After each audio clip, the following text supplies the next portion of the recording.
Mic check, 1, 2.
Good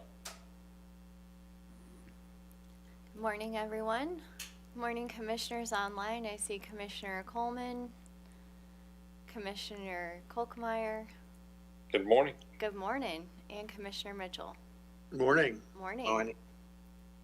Morning, Madam Chair. Good morning. Okay, it is just after 11 a.m. and all the commissioners are present, so we will begin the agenda meeting for today, Thursday, November 13th. I would ask those who are participating on the call to please mute your phone unless you need to speak. Before we do get started, we have one new team member with us. I would like to invite Kim Bolin forward to introduce Chad Stevenson.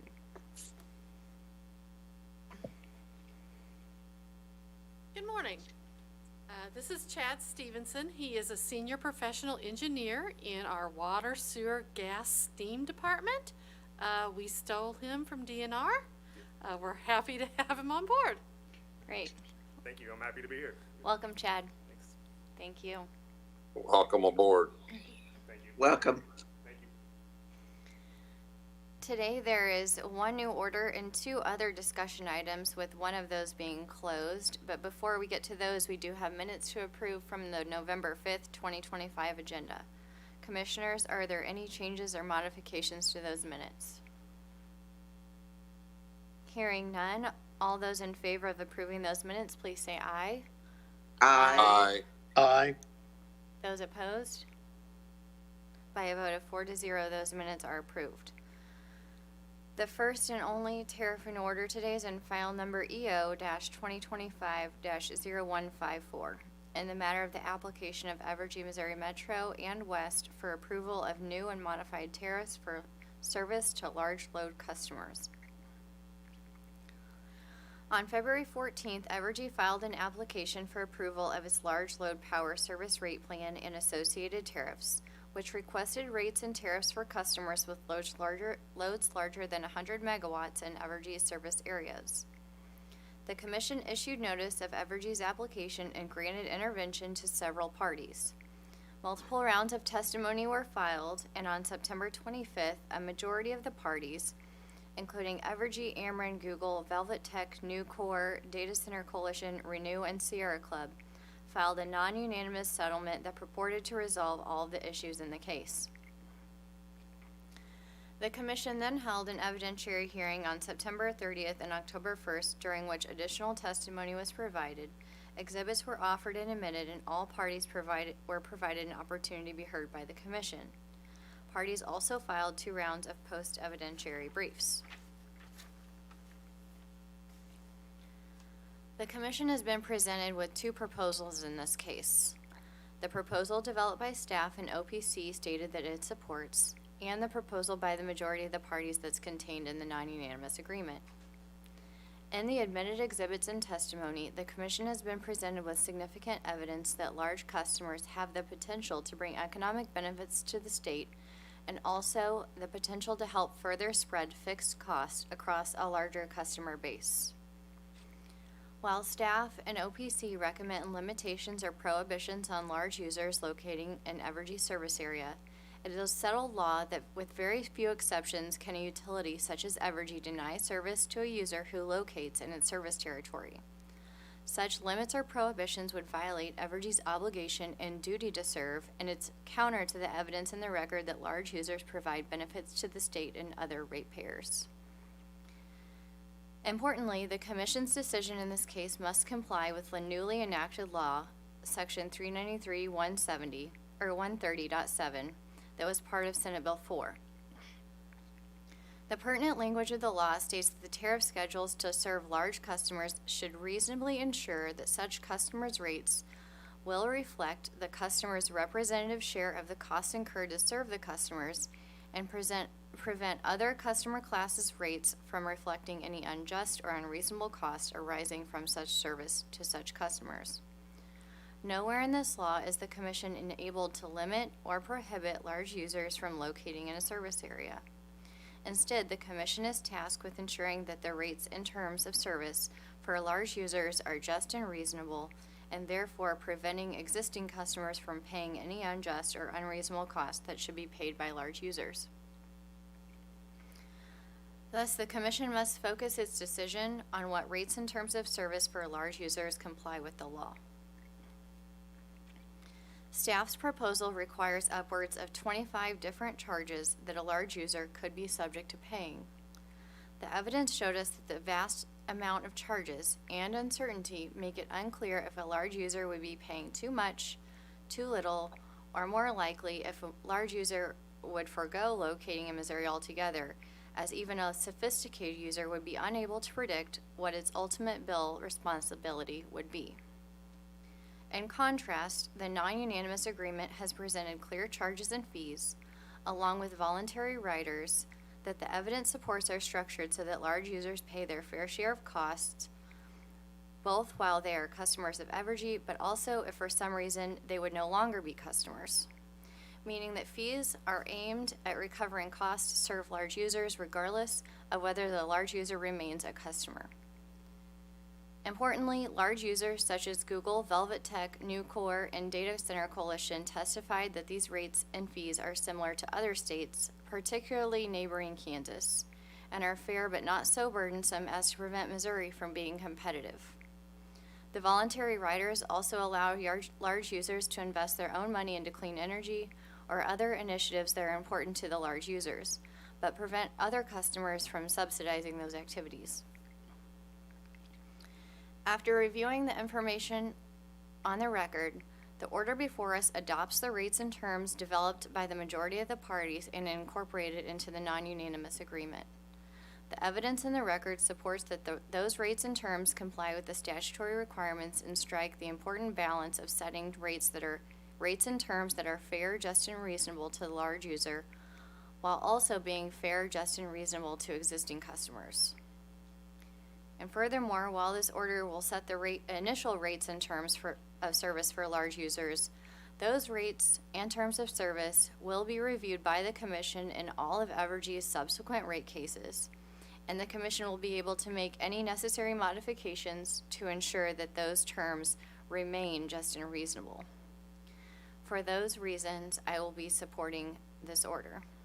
With that, I recommend we approve the order version number 2. Commissioner Coleman.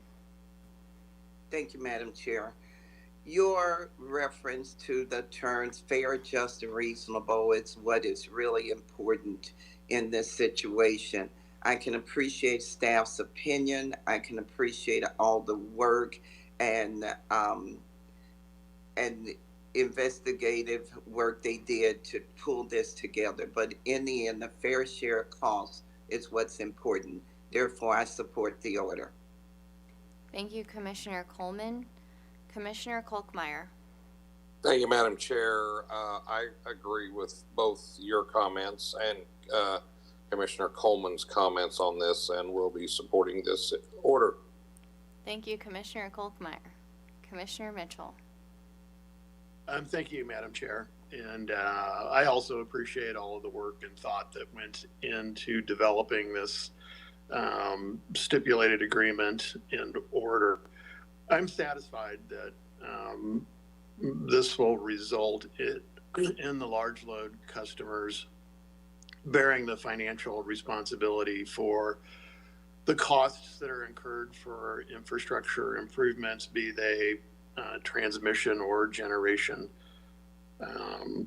I'm also satisfied that the agreement does establish reasonable protections for both the existing customers and for the large load customers, and ensures that those large load customers will pay their fair share and, will enforce the cause and causation doctrine here.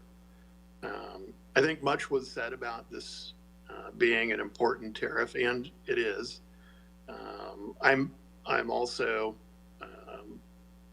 encouraged and satisfied that we have a number of mechanisms in place, including true up of the fuel adjustment charges, also review and allowance or disallowance of costs, and we have the ability to reopen this at any time we need to make adjustments. So I think with all of that being said, and concurring with what what you and the other commissioners have said, I'll be supporting the order. Thank you, Commissioner Mitchell. All those in favor of approving this order, please say aye. Aye. Those opposed? By a vote of 4-0, that order is approved. Next, we're on to other discussion. The first item is a sunshine request to be considered. Judge DePel. Thank you, Chair. This is a sunshine request for basically documents that were contained in the informal complaint file of this requester, and some of those documents were provided to the Commission by Ameren, Missouri, and therefore are protected under Section 386, 480. They can't be released without an order of the Commission. So I've brought this before you to ask the Commission to order the release of those responsive records. Thank you, Judge DePel. Are there any questions for the judge? Hearing none, a vote is needed to release the records, so I would make the motion that we do release the responsive records. Do I have a second? Madam Chair, I second. Second by Commissioner Coleman. All those in favor say aye. Aye. Those opposed? By a vote of 4-0, motion carries. Before we go on to our other closed item, we do have scheduling to take up. So Thursday, November 13th, that's today at noon, there is a rulemaking hearing in case OX-2026-0045 on advanced meter opt-out here in room 310 at noon with Judge DePel. Next week, Monday, November 17th through Friday, November 21st, we have an evidentiary hearing scheduled in ET-2025-0184 in the matter of the application of Ameren, Missouri for approval of new modified tariffs for service to large load customers here in room 310 at 9 a.m. with Judge Clark. Also, next Wednesday, November 19th, we have agenda at 11 a.m. And next Friday, November 21st, we have a rulemaking hearing in case OX-2026-0046 on the Commission's rule relating to HVAC here in room 305 next door, which we may move to 310 at noon with Judge DePel. Currently, we do have agenda scheduled on November 26th, but we're likely to cancel that for the Thanksgiving holiday. We can make sure that all the orders are taken care of next week. And then Wednesday, December 3rd, we do also have agenda at 11 a.m. Commissioners, are there any changes or modifications to the schedule? Hearing none. The last item on the agenda today is a closed item. So we do now have a closed item to consider. I would make the motion that we go into closed session pursuant to section 610.0211. Do I have a second? Seconded by Kochmeyer. Seconded by Commissioner Kolkmeyer. All those in favor, please say aye. Aye. Those opposed? By a vote of 4-0, motion carries. We're in closed session.